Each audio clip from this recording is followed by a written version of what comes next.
नमस्कार दोस्तों, आज हम आपको एक ऐसी रहस्यमयी और अद्भुत कहानी सुनाने जा रहे हैं जिसे जानने के बाद आपके रोंगटे खड़े हो जाएंगे। यह कोई साधारण कथा नहीं है, बल्कि यह उस महायुग की अंतिम सच्चाई है जो भगवान श्री कृष्ण के जाने के बाद घटित हुई। हम अक्सर श्री कृष्ण की लीलाओं, उनके बालपन, गीता उपदेश, महाभारत में उनकी भूमिका और रासलीलाओं के बारे में सुनते हैं, लेकिन बहुत कम लोग जानते हैं कि जब भगवान श्री कृष्ण ने अपना देह त्याग किया, तब उनकी शक्तिशाली यदुवंशी सेना और उनके वंशजों का क्या हुआ। क्या वे धरती पर सदियों तक राज करते रहे? क्या वे अमर थे? क्या द्वारका जैसा भव्य नगर आज भी कहीं छिपा है? या क्या सब कुछ एक रहस्यमय श्राप की आग में जलकर खत्म हो गया? यह कहानी सिर्फ ऐतिहासिक नहीं है, यह हमें यह भी सिखाती है कि जब अहंकार और विलासिता किसी सभ्यता पर हावी हो जाती है तो उसका विनाश तय होता है, चाहे वह स्वयं भगवान की सेना ही क्यों न हो।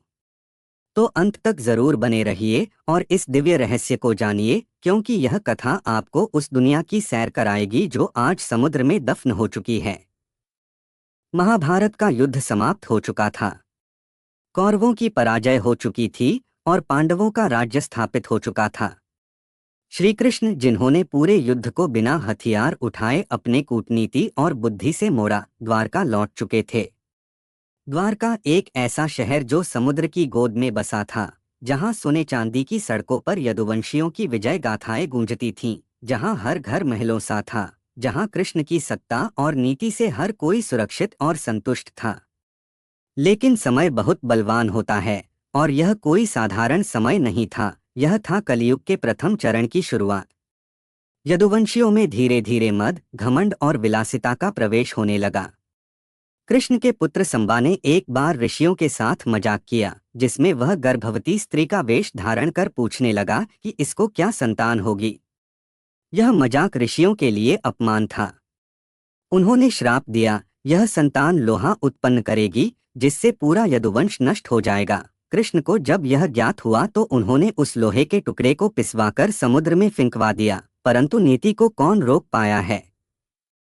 लोहे की कुछ धूल समुद्र किनारे उग आई एक एरका नामक घास में समा गई, और समुद्र से निकली एक मछली के पेट में एक लोहे का टुकड़ा छुपा रह गया। समय बीतता गया, सब कुछ सामान्य दिखने लगा। एक दिन द्वारका के निकट प्रभास क्षेत्र में यदुवंशियों का बड़ा उत्सव हुआ। वहां मदिरा पी गई, संगीत बजा, और फिर वो हुआ जिसकी कल्पना भी नहीं की जा सकती थी।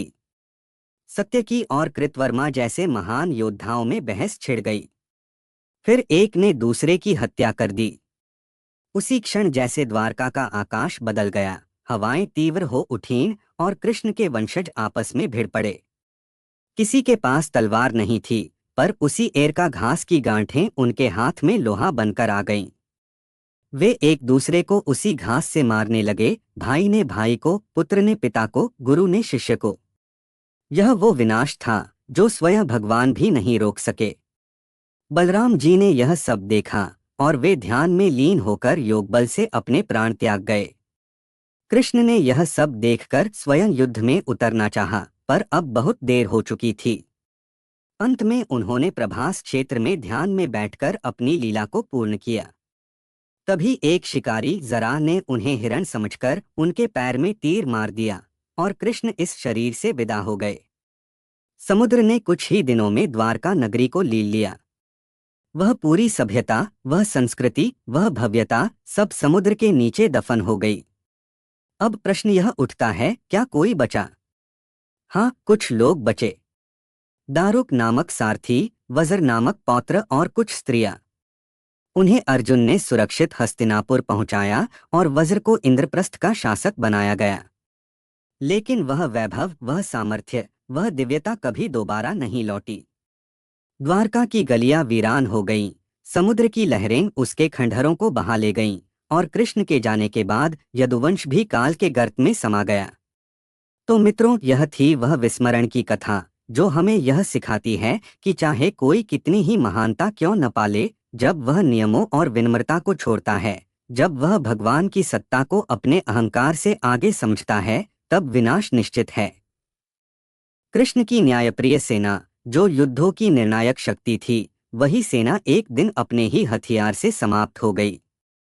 यह कथा केवल इतिहास नहीं है, यह चेतावनी है उस भविष्य के लिए जो हम सबके लिए संदेश है कि शक्ति के साथ विवेक हो, नहीं तो अंत निश्चित है।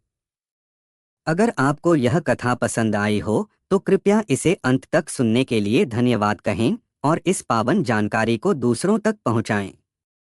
वीडियो को लाइक करें, चैनल को सब्सक्राइब करें और कमेंट में जय श्री कृष्ण लिखें, जिससे हमें पता चले कि आप इस दिव्य कथा से जुड़े हैं। फिर मिलेंगे एक और रहस्य, एक और दिव्यता के साथ। तब तक के लिए वंदे कृष्ण।